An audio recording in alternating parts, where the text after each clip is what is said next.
আমার ভাইয়ের আমার ভাই মৃত্যুবরণ করছে। আমি তার বড় ভাই।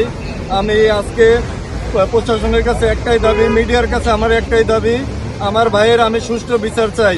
যারা এই হত্যার সাথে জড়িত, যারা পরিকল্পিতভাবে আমার ভাইকে হত্যা করেছে, আমি প্রত্যেকটা ব্যক্তির বিচার চাই। সাভার থানা ছাত্র দলের সহসভাপতি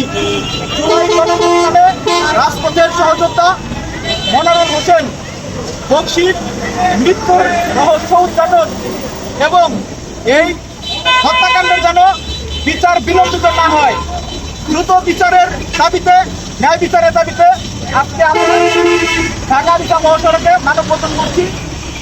এই মানববন্ধনের মাধ্যমে আমরা বলতে চাই যে মনোরমকে যারা হত্যা করেছে তারা প্রশাসনের যেই অফিসার হোক, যেই সদস্য হোক, তারা ফৌজদারি অপরাধ থেকে অব্যাহতির কোনো তাদের সুযোগ নেই। তাদের নামে মামলা দায়ের হবে এবং বাংলাদেশের যে ফৌজদারি আইন, সে আইন মোতাবেক তাদের বিচার সংগঠিত হতে হবে।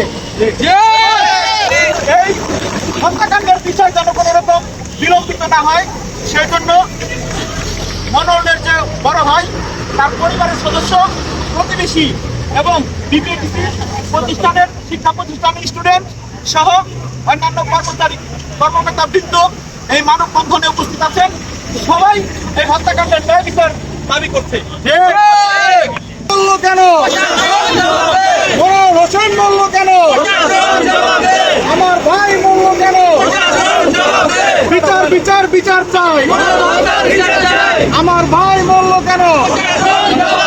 বিচার বিচার বিচার চাই। তো সঠিক তদন্তের মাধ্যমে এই হত্যাকারীদের বিচারের আওতায় আনা হোক, এটা আমাদের জোরালো দাবি। এবং পিএটিসির পর্ষদের পক্ষ থেকে আমরা এটা প্রাণের দাবি করতেছি যে যেন খুব দ্রুত এদের বিচারের আওতায় আনা হয় এবং তাদের ফাঁসি কার্যকর করা হয়।